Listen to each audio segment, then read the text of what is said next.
श्री शिव महापुराण रुद्र संहिता पार्वती खंड अथ एकोनविंशोऽध्यायः। भगवान शिव की नेत्र ज्वाला से कामदेव का भस्म होना और रति का विलाप, देवताओं द्वारा रति को सांत्वना प्रदान करना और भगवान शिव से काम को जीवित करने की प्रार्थना करना। नारद उवाच ब्रह्मण विधे महाभाग किं जातं तदनन्तरं कथय त्वं प्रसादेन तां कथां पापनाशिनीं। नारद जी बोले, हे ब्रह्मन, हे विधे, हे महाभाग, इसके अनंतर फिर क्या हुआ? आप मुझ पर दया कर इस पाप को विनष्ट करने वाली कथा का पुनः वर्णन कीजिए। ब्रह्मोवाच श्रूयतां सा कथा तात यज्जातं तदनन्तरं तव स्नेहात् प्रवक्ष्यामि शिवलीलां मुदा वहाम्। धैर्यस्य व्यसनं दृष्ट्वा महायोगी महेश्वरः विचिच्चिन्तमनस्येवं विस्मितोति ततः परम्। ब्रह्मा जी बोले, हे तात, इसके अनंतर जो हुआ उसे आप सुने।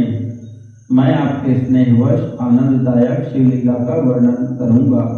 हे नारद, उसके बाद महायोगी महेश्वर अपने धैर्य के नाश को देखकर अत्यंत विस्मित हो मन में इस प्रकार विचार करने लगे। शिव उवाच किमु विघ्नाः समुत्पन्नाः कुर्वतस्तप उत्तमं केन मे विकृतं चित्तं कृतमत्र कुकर्मिणा। कुवर्णनं मया प्रीत्या परस्त्रेयुपरि वैकृतं जातो धर्मविरोधोऽत्र श्रुतिसीमा विलंघिता।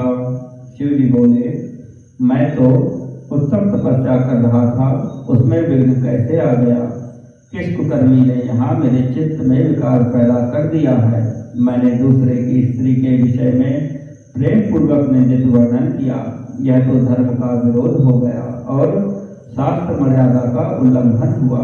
ब्रह्मोवाच विचिन्तयेत्थं महायोगी परमेशः सतां गतिः दिशो विलोकयामास परितः शङ्कितस्तदा।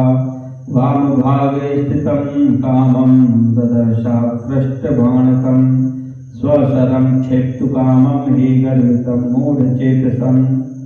ब्रह्मा जी बोले, तब सज्जनों के एकमात्र रक्षक महायोगी परमेश्वर शिव इस प्रकार विचार कर शंकित हो संपूर्ण दिशाओं की ओर देखने लगे। इसी समय वाम भाग में बाण खींचे हुए खड़े हुए काम पर उनकी दृष्टि पड़ी। वह मूढ़चित्त मदन अपनी शक्ति के गर्व से चूर होकर पुनः अपना बाण छोड़ना ही चाह रहा था। तं दृष्ट्वा तादृशं कामं गिरीशस्य परात्मनः संजातः क्रोधसन्मर्दस्तत्क्षणादपि नारद। हे नारद, उस अवस्था में काम पर दृष्टि पड़ते ही परमात्मा गिरीश को तत्काल क्रोध उत्पन्न हो गया। कामस्थितोऽन्तरिक्षे सधृत्वा तत्सशरं धनुश्चिक्षेपास्त्रं दुर्निवारं मोघं शङ्करे मुने। बभूव मोघमस्त्रं तु मोघं तत्परमात्मने समस्याम्यत्तस्मिन् संक्रुद्धे परमेश्वरे। हे मुने, इधर आकाश में बाण सहित धनुष लेकर खड़े हुए काम ने भगवान शंकर पर अपना दुर्निवार तथा अमोघ अस्त्र छोड़ दिया। परमात्मा शिव पर वह अमोघ अस्त्र व्यर्थ हो गया। कुपित हुए परमेश्वर के पास जाते ही वह शांत हो गया। मोहीभूते शिवे स्त्रे भयमापाशु मन्मता चकम्पे च पुरः स्थित्वा दृष्ट्वा मृत्युञ्जयं प्रभुं सस्मारत्रिदशां सर्वान् शक्रादीन् भयविह्वलः स स्मरो मुनिशार्दूल स्वप्रयासे निरर्थके। तदनंतर भगवान शिव पर अपने अस्त्र के व्यर्थ हो जाने पर मनमथ को बड़ा भय हुआ। भगवान मृत्युंजय को देखकर उनके सामने खड़ा होकर वह कांप उठा।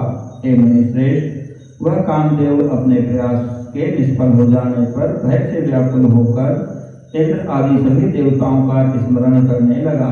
कामेन सुस्मृता देवाः शक्राद्यास्ते मुनीश्वर आययुः सकलास्ते हि शंभुं नत्वा चतुष्टुभुः। हे मुनीश्वर, कामदेव के स्मरण करने पर वे इंद्र आदि सब देवता आ गए और शंभु को प्रणाम कर उनकी स्तुति करने लगे। स्तुतिं कुर्वत्सु देवेषु क्रुद्धश्चातिहरश्च हि तृतीयातश्च नेत्राद्वये निःससार ततो महान् ललाटमध्यगात् तस्मात् स वै निर्धृतसम्भवः जज्ज्वालोर्ध्वशिखोदीप्तः प्रलयाग्निसमप्रभः। देवता स्तुति कर ही रहे थे कि कुपित हुए भगवान शिव के ललाट के मध्य भाग में स्थित तृतीय नेत्र से बड़ी भारी आग की ज्वाला तत्काल प्रकट होकर निकली। वे ज्वालाएं ऊपर की ओर उठ रही थी। वह आग धू धू करके जलने लगी। उसकी ज्योति प्रलाग्नि के समान मालूम पड़ती थी। उत्पत्य गगने तूर्णम निपत्य धरणी तले भ्रामं भ्रामं स्वपरितः पपात मोदिनीं परि भस्मसात कृतवान् साधो मदनं तावदेव हि यावच्च मरुतां वाचा क्षम्यतामिति। वह ज्वाला तत्काल ही आकाश में उछलकर पृथ्वी पर गिरकर सभी ओर अपने चारों ओर चक्कर काटती हुई कामदेव पर जा गिरी। हे साधो, क्षमा कीजिए। यह बात जब तक देवताओं ने कही तब तक उस आग ने कामदेव को जलाकर राख कर दिया। हते तस्मिन् सुमरे वीरे देवा दुःखमुपागताः दुर्विह्वलाश्चात्ते क्रोशन्तः किं भूदिति श्वेतांगा विकृतात्मा च गिरिराजसुता तदा जगामि मन्दिरं स्वं च समादाय सखीजनं क्षणमात्रं रतिस्तत्र विसंज्ञा सा भवत्तदा भर्तृमृत्युज दुखेन पतिता सा मृतायुः। उस वीर कामदेव के मारे जाने पर देवताओं को बड़ा दुख हुआ। वे व्याकुल होकर यह क्या हुआ इस प्रकार कहकर जोर जोर से चित्कार करते हुए रोने बिलखने लगे। उस समय घबराई हुई पार्वती का समस्त शरीर सफेद पड़ गया और वे सखियों को साथ लेकर अपने भवन को चली गई। कामदेव के जल जाने पर रति वहां क्षण भर के लिए अचेत हो गई। पति के मृत्यु जनित दुख से वह मरी हुई की भांति पड़ी रही। जातायां चैव संज्ञायां रतिरत्यंत विह्वलां विललाप तदा तत्रोच्चरन्ति विविधं वचः। थोड़ी देर में चेतना आने पर अत्यंत व्याकुल होकर वह रति उस समय तरह तरह की बातें कहती हुई विलाप करने लगी। रतिरुवाच किं करोमि क्व गच्छामि किं कृतं दैवतैरिह मत्स्वामिनं समाहूय नाशयामासुरुद्धतं। हा हा नाथ स्मर स्वामिन् प्राणप्रिय सुखप्रद इदं तु किमभूत् तत्र हा हा प्रिय प्रियेति च। रति बोली, मैं क्या करूं, कहाँ जाऊं? देवताओं ने यह क्या किया? मेरे उद्धत स्वामी को बुलाकर उन्होंने नष्ट करा दिया। हाय हाय हे नाथ, हे स्मर, हे स्वामिन, हे प्राणप्रिय, हे सुखप्रद, हे प्रिय, यह यहाँ क्या हो गया? ब्रह्मोवाच इत्थं विलपति सा तु वदन्ति बहुधा वचः हस्तौ पादौ तदा स्फाल्य देशानत्रोत्तयत्तदा। ब्रह्मा जी बोले, इस प्रकार रोती बिलखती और अनेक प्रकार की बातें कहती हुई वह हाथ पैर पटक कर सिर के बालों को नोचने लगी। तद विलापम तदा श्रुत्वा तत्र सर्वे वनेचराः अभवन् दुःखिताः सर्वे स्थावरा अपि नारद। एतस्मिन्नन्तरे तत्र देवाः शक्रादयोऽखिलाः रतिमूचुः समाश्वास्य संस्मरन्तो महेश्वरम्। हे नारद, उस समय उनका विलाप सुनकर वहां रहने वाले समस्त वनवासी तथा सभी स्थावर प्राणी भी दुखी हो गए। इसी बीच इंद्रादि समस्त देवता महेश्वर का स्मरण करते हुए रति को आश्वस्त करके उससे कहने लगे, देवा ऊचुः, किंचिद भस्म गृहीत्वा तो रक्षयत्नात् भयं त्यज जीवयिष्यति स स्वामी लक्ष्यसे त्वं पुनः प्रियम। देवता बोले थोड़ा सा भस्म लेकर उसे यत्न पूर्वक रखो और भय छोड़ दो। वे स्वामी महादेव जी कामदेव को जीवित कर देंगे और तुम पति को पुनः प्राप्त कर लोगी। सुखदाता न कोऽप्यस्ति दुखदाता न कश्चन सर्वोऽपि स्वकृतं भुङ्क्ते देवांशोचति वै वृथा।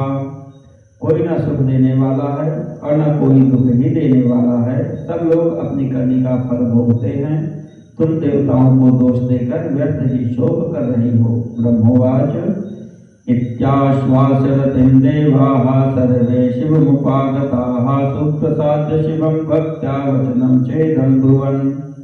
ब्रह्मा जी बोले इस प्रकार रति को समझा बुझाकर सब देवता भगवान शिव के समीप आए और उन्हें भक्ति से प्रसन्न करके यह वचन कहने लगे। देवाऊचुः भगवन् श्रूयतामेतद् तद्वचनं न शुभं प्रभो कृपां कृत्वा महेशान शरणागत वत्सल। देवता बोले हे भगवान, हे प्रभु, हे महेशान, हे शरणागत वत्सल, आप कृपा करके हमारे इस शुभ वचन को सुनिए। सुविचारे सुप्रीत्या कृतिं कामस्य शंकर कामेन तत्कृतं यत्र न स्वार्थं तनु महेश्वर। हे शंकर, आप कामदेव के कृत्य पर भली भांति अत्यंत प्रसन्नता पूर्वक विचार कीजिए। हे महेश्वर, काम ने जो यह कार्य किया है इसमें उसका कोई स्वार्थ नहीं था। दुष्टेन पीडितैर्देवैस्तारकेणाखिलैर्विभो कर्म तत्कारितं नाथो नान्यथा विद्धि शंकर। हे विभो, दुष्ट तारकासुर से पीड़ित हुए सब देवताओं ने मिलकर उससे यह कार्य कराया है। हे नाथ, हे शंकर, इसे आप अन्यथा न समझें। रतिरेकाकिनी देव विलापं दुखिता सती करोति गिरिशत्वं च तामाश्वासय सर्वद। सब कुछ प्रदान करने वाले हे देव, हे गिरीश, साध्वी रति अकेली अति दुखी होकर विलाप कर रही है, आप उसे सांत्वना प्रदान कीजिए। संहारं कर्तुकामोऽसि क्रोधेनानेन शंकर देवतैः सह सर्वेषां हतवांस्तं यदि स्मरं। हे शंकर, यदि इस क्रोध के द्वारा आपने कामदेव को मार डाला तो हम यही समझेंगे कि आप देवताओं से समस्त प्राणियों का भी संहार कर डालना चाहते हैं। दुखम तस्यागतिर्दृष्ट्वा नष्टप्रायाश्च देवताः तस्मात् त्वया न कर्तव्यं रत्याशोकापुनोदनम्। उस रति का दुख देखकर देवता नष्ट प्राय हो गए हैं, इसलिए आपको रति का शोक दूर कर देना चाहिए। ब्रह्मोवाच इत्याकर्णवचस्तेषां प्रसन्नो भगवान् शिवः वे देवानां सकलानां च वचनं चेदं ब्रवीत्। ब्रह्मा जी बोले हे नारद, उन संपूर्ण देवताओं का यह वचन सुनकर भगवान शिव प्रसन्न हो गए और यह वचन कहने लगे। शिव उवाच देवाश्रितयः सर्वे मद्वचः शृणुतादरात् मत्कोपेन च यज्जातं तत्तथा नान्यथा भवेत्। अनङ्गस्तावदेव स्यात् कामो रतिपतिः प्रभु यावच्चावतरेत् कृष्णो धरण्यां रुक्मिणीपतिः। शिव जी बोले हे देवताओं, हे ऋषियों, आप सब आदरपूर्वक मेरी बात सुनिए। मेरे क्रोध से जो कुछ हो गया है वह तो अन्यथा नहीं हो सकता, तथापि रति का शक्तिशाली पति कामदेव अभी तक अनंग रहेगा। जब तक कामदेव तभी तक अनंग रहेगा जब तक रुक्मिणीपति श्री कृष्ण का धरती पर अवतार नहीं हो जाता। द्वारकायां यदा स्थित्वा पुत्रानुत्पादयिष्यति तदा कृष्णस्तु रुक्मिण्यां काममुत्पादयिष्यति।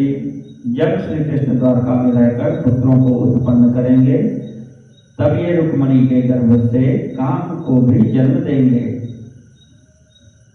प्रद्युम्नं नाम तस्यैव भविष्यति न संशयः जातमात्रं तु तं पुत्रं शंबरः संहरिष्यति।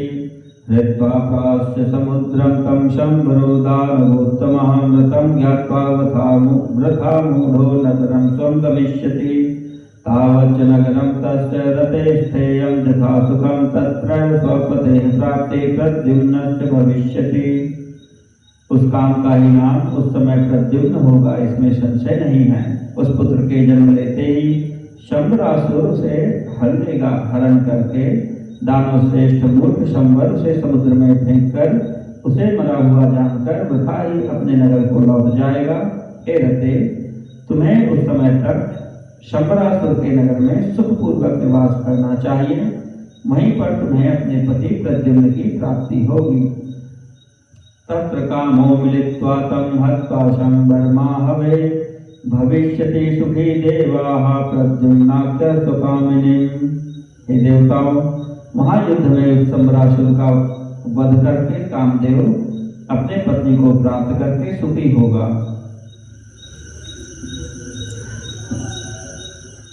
तदीयं चैव यद् द्रव्यं नीत्वा स नगरं पुनः गमिष्यति तया सार्धं देवाः सत्यं वचोमम्। हे देवताओं, प्रद्युम्न नामधारी वह काम शंबरासुर का जो भी धन होगा उसे लेकर उस रति के साथ अपने नगर में जाएगा। मेरा यह कथन सर्वथा सत्य होगा। ब्रह्मोवाच इति श्रुत्वा वच शंभोर्देवा ऊचु प्रणम्य तं किंचित् तुच्छ्वसिताश्चित्ते करौ बद्धानतांगकाः। ब्रह्मा जी बोले, हे नारद, शिव जी की यह बात सुनकर देवताओं के चित्त में कुछ उल्लास हुआ और वे सिर झुकाकर उन्हें प्रणाम करके दोनों हाथ जोड़कर उनसे कहने लगे, देवाऊचुः देव देव महादेव करुणा सागर प्रभो शीघ्रं जीवय कामं त्वं रक्ष प्राणान् रतेर्हर। देवता बोले, हे देव देव, हे महादेव, हे करुणा सागर, हे प्रभो, हे हर, आप कामदेव को शीघ्र जीवित कर दीजिए तथा रति के प्राणों की रक्षा कीजिए। ब्रह्मोवाच इत्याकर्ण्यामर्वच प्रसन्न परमेश्वर पुनर्बभाके करुणा सागर सकलेश्वर। ब्रह्मा जी बोले, हे देवताओं, मैं बहुत प्रसन्न हूँ। मैं काम को सबके हृदय में जीवित कर दूंगा और वह सदा मेरा गण होकर विहार करेगा। नाख्येयमिदमाख्यानं कस्यचित् पुरतः सुराः गच्छत स्वस्थलं दुःखं नाशयिष्यामि सर्वतः। हे देवताओं, आप लोग इस आख्यान को किसी के सामने मत कहिएगा। आप लोग अपने स्थान को जाइए, मैं सब प्रकार से आप लोगों के दुख का नाश करूंगा। ब्रह्मोवाच इत्युक्त्वान्तर्दधे रुद्रो देवानां स्तुवतां तदा सर्वे देवाः सुप्रसन्ना बभूवुर्गत विस्मयाः। ब्रह्मा जी बोले, इस प्रकार कहकर रुद्रदेव देवताओं की स्तुति करते करते ही अंतर्ध्यान हो गए। तब सभी देवता अत्यंत प्रसन्न तथा संदेह रहित हो गए।